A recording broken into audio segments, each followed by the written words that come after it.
Bonjour à tous, alors la première vidéo de 2021, donc j'en profite pour vous souhaiter une bonne année à tous, hein, et une bonne santé évidemment, parce que dans le contexte actuel c'est quand même assez primordial. Donc une petite vidéo pour vous parler donc de ce pêcher en palissage, hein, un petit pêcher pêche plate extraordinairement bon, donc on va parler de tout ça. Alors dans cette vidéo, on va aborder 5 points très importants pour le pêcher, parce que pourquoi j'ai fait cet abri, pourquoi cette forme, pourquoi tout ça, on va essayer de voir tout ça, de faire un petit résumé, et puis que ça puisse vous donner des idées et vous aider à récolter les pêches. Alors l'objectif c'est de récolter dans ce petit pêcher 500 pêches par an. Et croyez-moi, c'est tout à fait possible, ce n'est pas quelque chose que vous ne pouvez pas faire vous-même, il suffira de suivre les indications que je vous donne, et donc il n'y aura pas de problème. Donc on va aborder 5 points très importants à respecter si vous voulez réussir dans 95 voire 99% des cas. Et donc ces points sont pratiquement incontournables. Alors le premier point c'est la forme. Alors pourquoi cette forme ? Eh bien tout simplement parce que c'est une forme qui correspond au développement du pêcher, c'est la meilleure forme. Cette forme a été créée par M. Gressan au XVIIIe siècle, attendez que je ne dise pas de bêtises, 19e siècle, excusez-moi, vers 1850. Et donc c'est la forme en éventail, hein, c'est la palmette en éventail.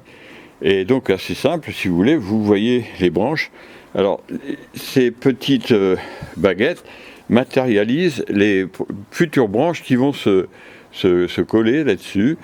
Vous voyez donc la sève qui part du tronc ici, elle est contrariée, elle s'étale, et ensuite elle remonte dans le sens inverse, hein, ici on voit, toujours dans le but de contrarier la sève. Pourquoi ? Parce que la sève du pêcher, le pêcher s'emporte vers le haut, et vous avez tous vu les pêchers qui poussent très rapidement, et qui vont tout de suite vers 5, 6, 7 mètres, et vous trouvez les pêches après en bout de branche, toutes petites, et puis dès qu'il y a un peu de sécheresse, etc., les pêchers, ben voilà, ils ont du mal à nourrir les pêches, elles sont toutes petites, et à part le noyau et un peu de peau, il n'y a pas grand-chose à manger. Donc l'idéal, le palissage comme ça, c'est la meilleure forme que vous puissiez trouver actuellement. Elle a été évidemment abandonnée comme plein de choses, parce qu'évidemment, il faut passer un peu de temps sur la mise en place. Donc cette forme n'est pas faite par hasard, et vous devez en tenir compte. C'est pour ça qu'on vend encore des pêchers en double U ou choses comme ça. C'est une aberration complète, puisque les blanches sont verticales, et les pêchers s'emporteront très vite, etc. C'est des choses à ne pas respecter. Hein, c'est quelque chose qu'il ne faut absolument pas faire. Donc voilà cette forme. Le deuxième point à voir, c'est pourquoi un abri. Hein, vous voyez, il y a un toit, donc qu'est-ce qui va se passer ? L'arbre, il est tout simplement au sec. Alors l'hiver, c'est pas très important, puisque tout le monde dort, hein, les arbres ils sont en sommeil, mais dès qu'arrive le printemps, s'il n'y a pas un toit, l'humidité stagnante se dépose sur les feuilles, et là du coup, c'est ce qui amène toutes les maladies cryptogamiques, dont la cloque. Et alors, après, pour se débarrasser de la cloque, c'est pas facile du tout, et c'est assez problématique, hein, c'est des gens qui le disent, et c'est vraiment quelque chose de très compliqué. Donc voilà, c'est la meilleure solution pour se protéger de toutes ces maladies. Alors le deuxième point, c'est simplement la protection du gel, parce que comme je suis au nord de la Loire, il y a des gelées tardives, bien sûr, mais c'est valable aussi parfois dans le sud. Alors là, du coup, j'ai juste à étendre, et encore les crochets de l'année dernière, enfin décrocher des vis, hein. J'ai juste à mettre ma bâche qui est à l'abri en ce moment, parce que je ne vais pas la mettre maintenant, bien sûr. Mais quand la floraison commence, dès qu'il y a des risques de gel, je regarde la météo et hop, je remets une bâche. Et du coup, il y a une protection à moins 2, moins 3 degrés. Je peux même mettre un petit réchaud si je veux, un petit réchaud soit à pétrole, soit un radiateur électrique tout petit, hein. Pas besoin de chauffer beaucoup, c'est de l'antigel, pour empêcher si la température descend en dessous de moins 3, moins 4, moins 5. Hein, vous voyez, donc ça vous permet d'avoir 100% de garantie au niveau du gel, et c'est quelque chose qui est fondamental. Ça ne sert à rien de planter des arbres si vous avez des récoltes une fois tous les 10 ans. Hein. Pour moi, c'est une aberration. Alors, toutes les infos que je vous donne dans cette vidéo, vous les trouverez sur une page hein, écrite avec toute l'histoire de ce pêcher, de la plantation jusqu'à maintenant. Et tous les renseignements, vous les trouvez sur cette page. Il suffit de cliquer sur les liens qui sont en dessous, dessus ou dans la vidéo, et vous tomberez sur cette page. Alors, dans cette page, vous trouverez tout ça. Vous trouverez aussi, pour ceux qui n'ont pas du tout de compétences dans la taille des arbres fruitiers, vous trouverez 5 e-books gratuits que vous avez qu'à télécharger, tout simplement. Et puis des livres et des méthodes, etc. pour la taille des fruitiers, notamment du pêcher. Hein, voilà, donc c'est très simple. Il suffit de cliquer sur les liens. Alors l'autre point très important, c'est que, bien entendu, vous pouvez protéger votre pêcher au moment où les pêches commencent à mûrir de tous les prédateurs. Et là, c'est très important, il suffit de mettre un filet, parce que les oiseaux et les guêpes et les frelons, elles adorent les pêches, hein. Tout le monde vient casser la croûte, et ça fait vraiment des ravages. Alors vous avez juste à mettre un petit filet à la place de la bâche pour protéger du froid, vous mettez un filet qui empêche de passer, un filet même avec des mailles assez grosses, hein, parce que les guêpes et les frelons n'aiment pas ça. Et puis voilà, et les oiseaux évidemment ne peuvent pas rentrer, et du coup vous êtes tranquille, vous n'avez plus ce problème, hein.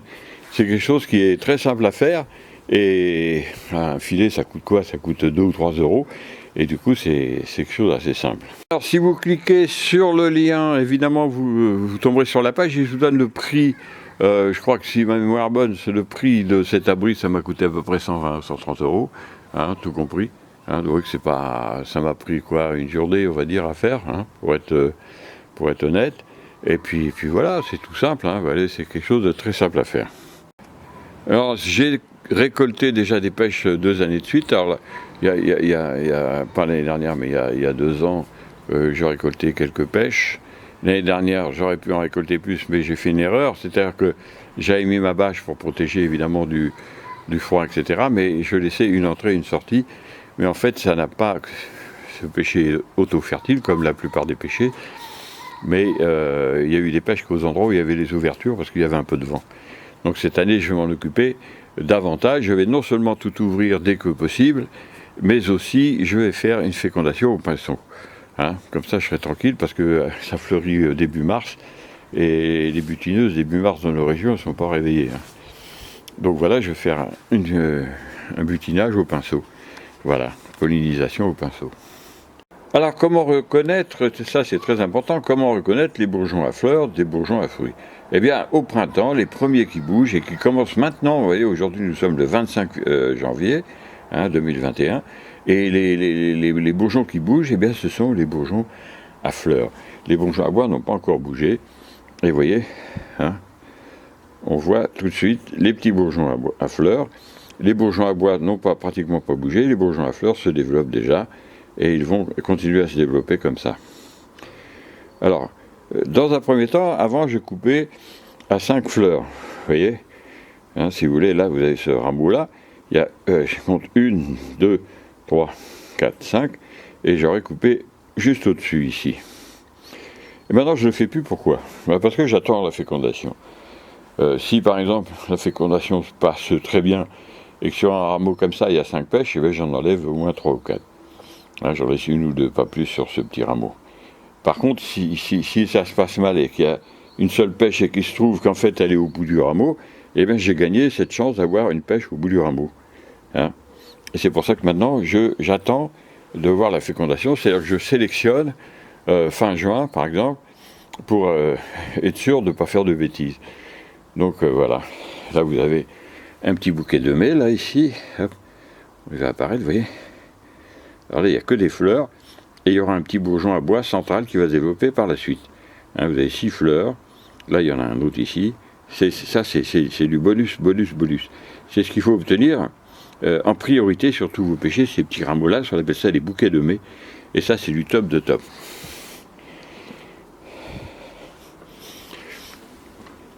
On en voit encore un ici, vous voyez. À la fin, si vous voulez, l'idéal, c'est que votre pêcher, il n'y ait plus que des bouquets de mai. Parce que quand ce bouquet de mai-là est apparu, et que j'attends encore une fois le printemps, s'il y a une pêche sur ce bouquet de mai, je couperai au-dessus du bouquet de mai. Parce que en faisant attention, Ça, vous trouvez ça dans mes livres sur la taille de pêcher. En faisant attention, eh bien, vous avez toute la vie de l'arbre. Vous essayez de conserver ce bouquet de mai, vous aurez des pêches tous les ans. Hein, c'est ça qui est extraordinaire. Donc plus vous développez par la taille l'apparition de ces petits bouquets de mai, plus vous êtes sûr d'avoir des pêches en quantité considérable. Alors je le répète, l'objectif c'est d'atteindre une récolte de 500 pêches. Alors pas cette année, parce que cette année il est loin d'être arrivé à... Il faut encore à peu près 2-3 ans pour qu'il arrive à son développement maximum. Mais dans les années qui vont venir, j'obtiendrai à peu près 500 pêches sur ce pêcher.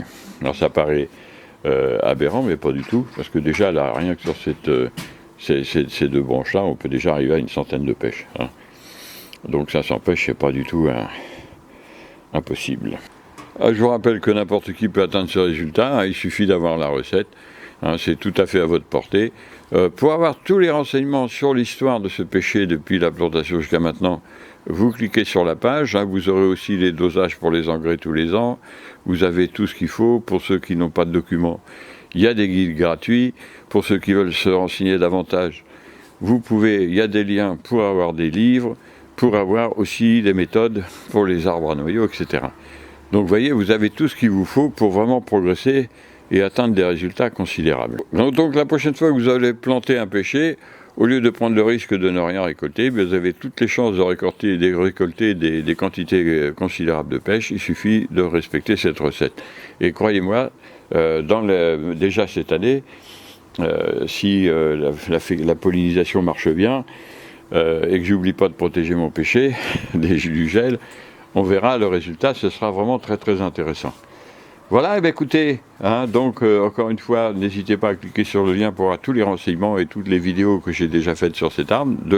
Il y a des vidéos sur la plantation, sur les années précédentes, et vous verrez que toute cette vie, cette histoire d'arbre est vraiment très intéressante. Il suffit de vous en inspirer et de faire à votre façon, en fonction des paramètres qui sont les vôtres, et vous obtiendrez des résultats tous les ans. C'est surtout ça qui est intéressant, c'est d'avoir des fruits tous les ans. Moi, c'est mon objectif. Je ne plante pas des arbres pour avoir des fruits à 7-8 mètres de haut, mangés par les guêpes et les oiseaux, ou en avoir une année sur 10. Moi, je fais ça pour avoir des fruits tous les ans, et ça, c'est pour moi très important. Mon objectif aussi, c'est de faire en sorte que l'arbre soit le plus épanoui possible, de lui donner un maximum de bonheur de vivre, parce que l'objectif produire sans s'occuper du bonheur de l'arbre, c'est une erreur fondamentale. C'est d'ailleurs un état d'esprit qui est détestable et qui est en train de mener le monde vers sa perdition si on ne se remet pas en question. Donc l'idée, c'est de donner du bonheur à nos arbres.